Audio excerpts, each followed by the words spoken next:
Assalamualaikum. Kami dari Dos Abang, channel kita yang paling wow.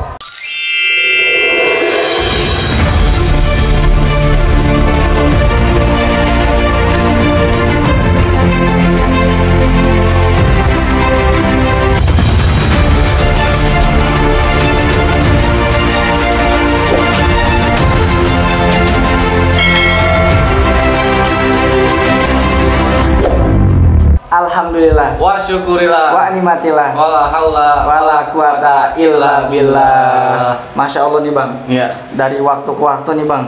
Dari hari ke hari. Betul. Dari konten per konten. Iya. Kita alhamdulillah juga nih Bang. Masih terus kita pembahasan tentang ruqyah juga nih Bang. Iya. Ini juga semata-mata memberikan konten-konten dakwah. Iya betul. Iya. Gitu. Karena banyak yang request Bang Dos bahas ruqyah aja terus. Iya. Insya Allah ya Insya Bang. Allah. Ya. Insya Allah. Insya Allah. Makanya sahabat Dos Abang doain juga ustadznya. Betul. Ya. Biar selalu sehat. Amin. Utama biar cepat dapat jodohnya ya. Amin. Amin. Ya Bang. Pokoknya sebelumnya kita mengucapkan sama sahabat Dos Abang semuanya dari Sabang sampai Merauke Bang ya. Merauke sampai Sabang. Betul.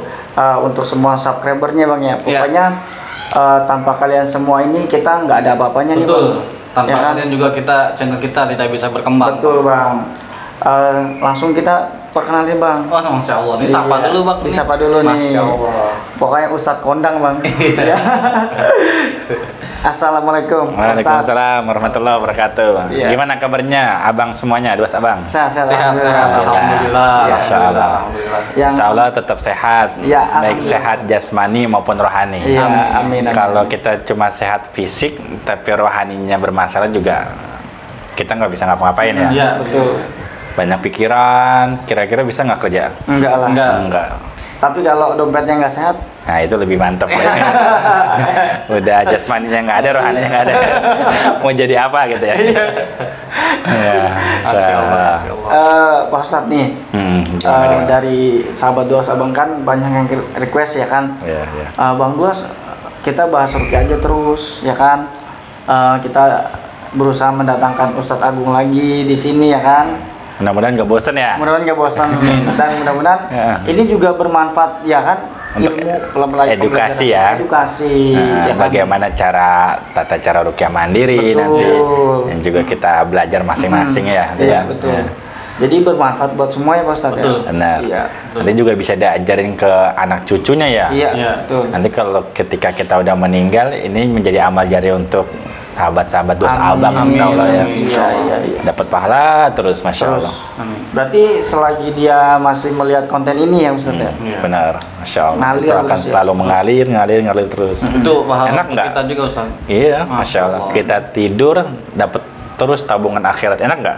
Enak banget itu. Abang tidur terus dapat transferan mulu. Wah setiap bulan 5 juta enak nggak? Iya, tanpa kerja. 5 juta apa 5 miliar nih? Wah.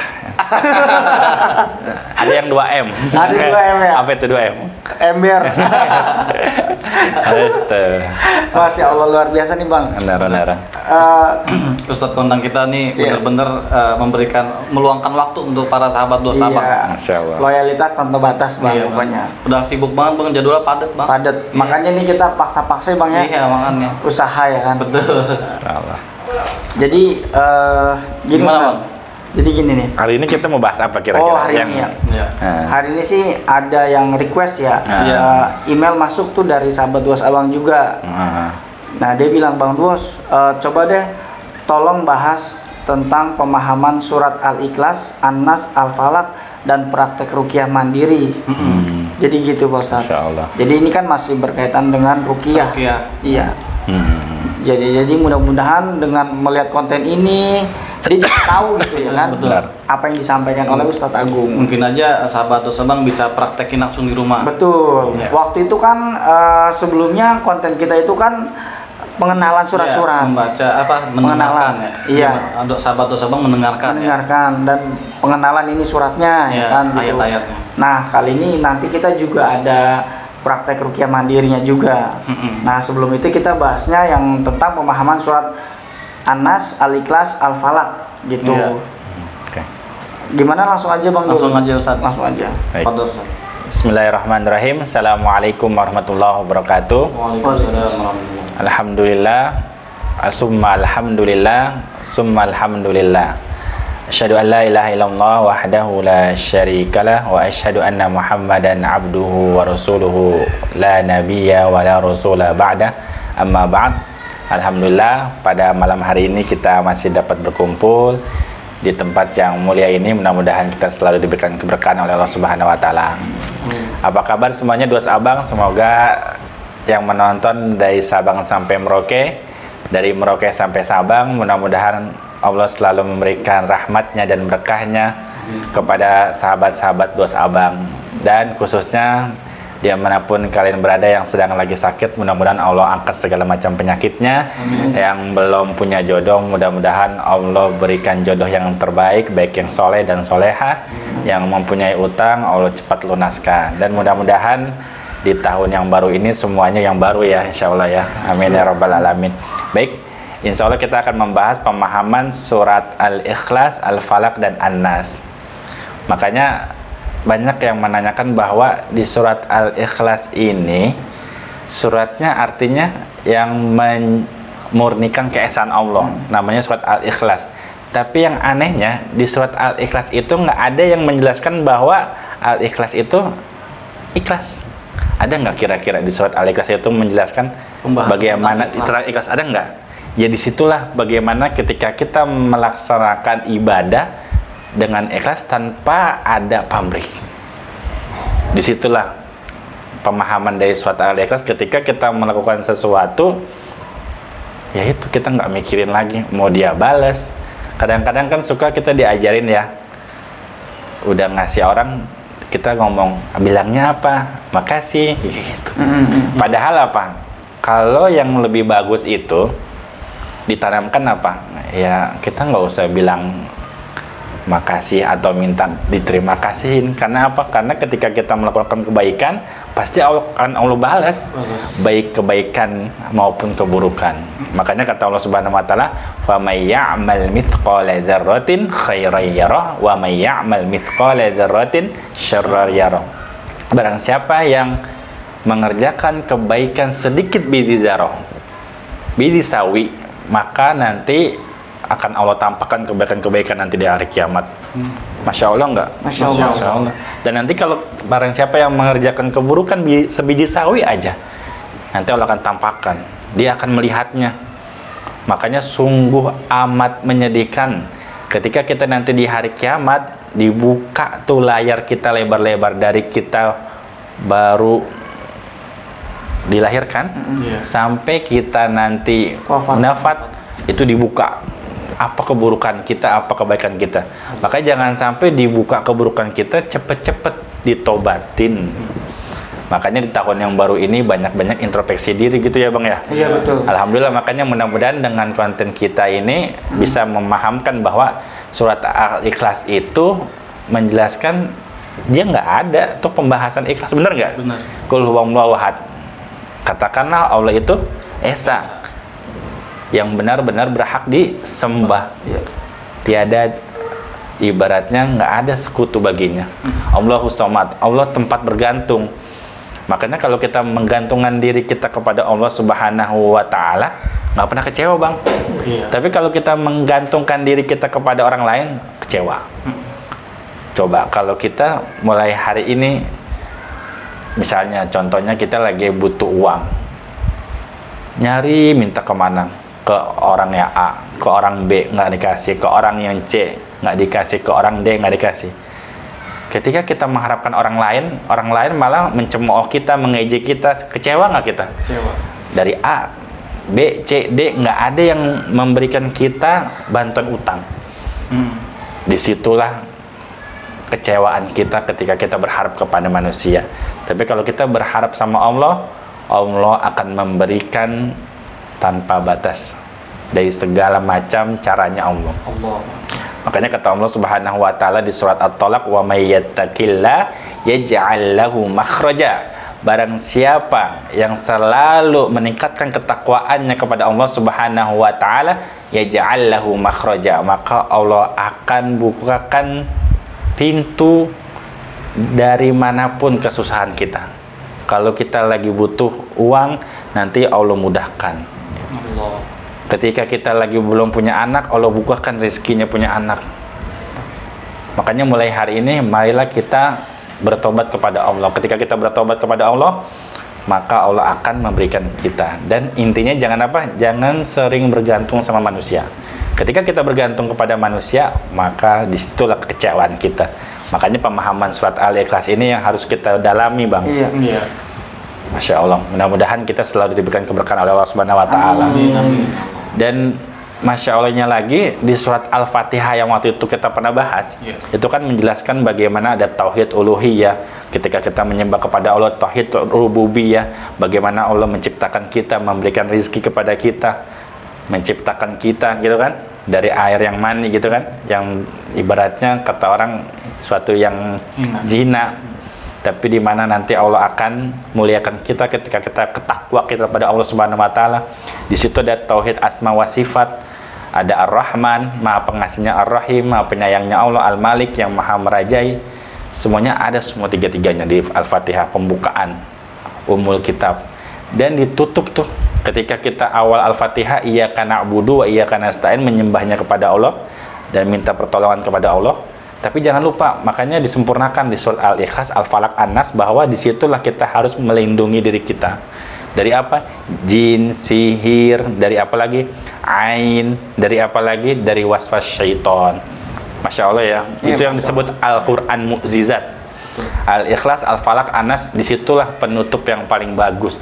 Dimana ditekankan lagi bagaimana kita harus, bahasanya jangan pernah kita bergantung selain pada Allah Subhanahu wa taala dan selalu berlindung kepada Allah Subhanahu wa taala. Begitu, Bang? Iya. Insya Allah mudah-mudahan kita selalu diberikan keberkahan, diberikan rezeki oleh Allah Subhanahu wa taala yang tidak terduga-duga, tanpa batas gitu. Jadi ya kira-kira tentang pemahamannya surat Al-Ikhlas itu An-Nas dan Al-Falaq seperti itu Ustaz ya. Secara global ya, Bang, global, ya. Supaya kita paham, oh Al-Ikhlas itu ternyata isinya nggak ada yang tentang masalah bagaimana kita ikhlas, nggak ada. Iya. Itu lebih menjelaskan bahwa itu Allah itu esa, Allah itu nggak punya anak gitu kan. Ada nggak tentang ikhlas gitu? Nggak ada kan. Tapi disitulah ketika kita melakukan sesuatu tanpa pamrih, Bang. Istilahnya intinya isi dari kandungan ayat tersebut ya. Di situ tidak ada pembahasan keikhlasan, Bang. Nggak ada. Betul. Padahal artinya memurnikan keesaan Allah ya. Di situ ada ikhlasnya. Ya itu sebagian dari Al-Ikhlas, Ustadz. Kalau misal Anas gitu. Kalau Anas itu kan ibaratnya kita berlindung dari waswas syaiton. Intinya dari situ. Dan kita juga yang di surat Al-Falaq berlindung dari orang-orang yang menyihir, orang-orang yang memberikan hasad kepada kita, begitu. Dari binatang-binatang yang beracun itu juga salah satunya juga baca surat Al-Falaq, Al-Ikhlas, Al-Nas gitu. Untuk melindungi semua dari binatang-binatang yang berbisa gitu ya, Bang ya. Binatang atau maupun sihir lah ya, bisa melindungi itu ya kan. Karena binatang itu juga bisa menjelma kan. Iya betul. Contohnya binatang-binatang apa yang bisa menjelma? Yaitu contohnya kayak kalajengking, anjing, apalagi ular dan yang lain-lainnya. Salah satu tikus juga tuh. Itu makanya kalau di rumah banyak tikus, tapi kalau di belakang rumahnya atau depan rumahnya nggak ada kebun ya atau sawah, tiba-tiba rumahnya ya bagus-bagus aja, maksudnya nggak ada sawah, nggak ada ladang gitu, tiba-tiba ada tikus, berarti ada sesuatu yang aneh. Bisa jadi itu salah satu media sihir, bisa Gitu. banyak rumah di rumah tuh ada tikus ya, cicak tuh salah satunya banyak, Mbak Dio. Jadi binatang itu media sihir atau memang jinnya itu yang berubah jadi media sihir itu. Media sihir itu. Jadi jin itu menyerupai yang disuruh sama tukang sihir supaya untuk mengintai kita. Ketika kita lagi lengah, gimana tuh cicaknya dengerin, atau tikus membuat jadi kebakaran. Makanya sunnah Rasulullah ketika kita tidur, maka dijelaskan dalam hadis itu harus matiin lampu. Secara medis bagus nggak matiin lampu? Kalau mau tidur bagus. supaya dalam tubuh kita juga nggak ada masalah kan. Iya, betul. Secara kedokteran ya. Iya. Tapi kalau dilihat secara ilmu ruqyah ternyata tikus itu bisa mengkonsletkan semua listrik loh. Supaya nanti kebakaran. Makanya kenapa suruh dimatiin supaya nggak ada kebakaran. Kalau tiba-tiba dimatiin kan alhamdulillah maksudnya nggak langsung konslet kan, maksudnya nggak langsung melebar ya. Tapi kalau nyala semuanya, si tikusnya iseng gitu kan, bisa mengambil kebakaran. Gitu. Nah misalnya gini Ustadz nih, tadi kan kata Ustadz kan katanya binatangnya kan bisa menjelma orang suruhan dari yang punya sihir itu ya kan. Misalnya rumahnya itu sering buat ibadah, ngaji, sholat atau dengan istilahnya masih dalam ibadah lah ya. Apakah ya betul? Apakah dia masih bisa masuk si binatang itu yang kiriman dari si sihir itu? Jadi kembali lagi dari yang sebelum-sebelumnya ya Bang ya.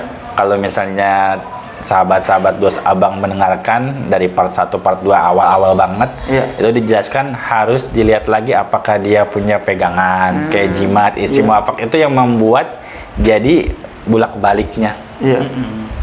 Kalau misalnya nggak ada, insya Allah bersih, aman. Oh kita udah pernah bahas part 1 ya? Makanya nanti sahabat dos Abang bisa mengulang kembali. Tapi kalau misalnya nggak dilihat lagi, pas ngelihat ini ya bisa jadi bingung. Makanya harus to be continue, terus menerus gitu. Ibadah aja harus terus menerus ya. Jadi nonton dos Abang juga harus terus menerus gitu. Jadi kan Ustaz berarti nggak cuma hanya ditonton tapi dipahami, disimak dan langsung dipraktekkan Bang. Betul. Nah tadi kan sedikit dari pemahaman surat Al-Ikhlas, An-Nas. Nah sekarang Al-Falaqnya gimana Ustaz? Tadi yang saya bilang tadi bahwa surat Al-Falaq itu bagaimana kita berlindung dari kejahatan orang yang hasad, kejahatan dari orang yang sihir kita gitu. Itu bagaimana kita melindungi diri kita gitu, seperti itu. Makanya kan setiap zikir pagi dan petang di situ kita baca Al-Ikhlas, Al-Falaq, An-Nas. Makanya kata Ibnul Qayyim Al-Jauziyah, kalau diibaratkan itu lebih penting daripada kita makan dan minum setiap hari. Allahu Akbar. Kira-kira bagus nggak tuh? Bagus. Penting nggak tuh? Penting banget. Lebih baik daripada makan dan minum. Baca Al-Ikhlas, Al-Falaq, dan An-Nas. Berarti Al-Ikhlas, Al-Falaq, An-Nas ini menjadi kebutuhan kita sehari-hari. Benar nggak kira-kira? Walaupun surat pendek ya kan? Pendek tapi maknanya dalam. Kalau kita paham. Kalau kita nggak paham, kita juga bingung juga. Ya itu butuhnya kita belajar ya. Iya betul. Makanya seperti itu. Itu kira-kira gimana Ustaz? Kalau misalnya dibawa setiap petang ya? Al-Ikhlas, An-Nas, Al-Falaq itu berapa kali itu? Itu masuk dalam zikir pagi petang, benar. Zikir pagi Al-Ikhlas, Al-Falaq, An-Nas. Zikir petang nanti Al-Ikhlas, Al-Falaq, An-Nas. Begitu. Maksudnya nggak pakai hitungan harus berapa gitu? Nggak, sebanyak-banyaknya. Sebanyak-banyaknya. Jadi kalau saya mau mengulang kembali, ketika kita minum obat itu akan ada efek sampingnya ya.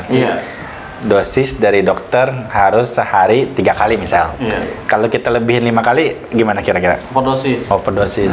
Tapi mukjizatnya Al-Quran, semakin banyak kita baca dapat pahala, semakin berkah, dimudahkan urusannya. Apalagi Allah sembuhkan dari segala macam penyakit, Allah hindari dari segala macam bahaya. Ada nggak yang bilang setiap baca Quran kok saya makin sakit? Aneh nggak? Benar. Kalau misalnya sakit, ada masalah. Oh berarti ada masalah ya kalau gitu. Ada gangguan, Pak. Gangguan. Harus diruqyah itu. Iya harus itu. Di mana-mana kalau baca Quran tenang ya. Tenang, benar.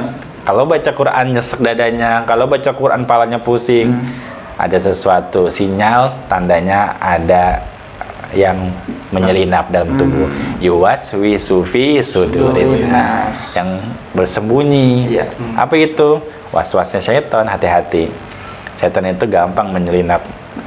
Ketika kita lagi lengah, dia masuk. Ketika kita lagi kuat, dia pergi sebentar. Oh jadi keluar masuk ya? Benar. Dia nggak permisi gitu? Bukan manusia soalnya. Ini masuk aja ya? Ya, salah. Jadi gitu. Makanya hati-hati kan. Betul. tipu daya setan itu sangat tersembunyi. Ngeri juga ya kan, ya, itu harus hati-hati. Jadi itu sahabat duas abang tentang pemahaman surat Al-Ikhlas, An-Nas dan Al-Falaq. Secara global ya. Secara ini global. belum mendalam banget. Betul. Istilahnya sederhananya lah ya, gitu. Dan nanti juga ada praktek ruqyah mandirinya kita tahu. Nanti kita belajar ya. Betul, nanti kita belajar sama-sama sambil menyimak pelajaran ini Ustadz ya. Nah, ini ada email masuk nih Pak Ustadz nih, dari sahabat duas abang juga ya Bang Dul ya? Iya, dari sahabat duas abang. Lu mau bacain Bang Dul? Ente dulu dah. Ya udah. Nih Ustadz nih, kata sahabat duas abang, Ustadz gimana sih sebab-sebab turunnya Al-Falaq, surat Al-Falaq, Ustadz gimana sih sebab-sebab turunnya surat Al-Falaq?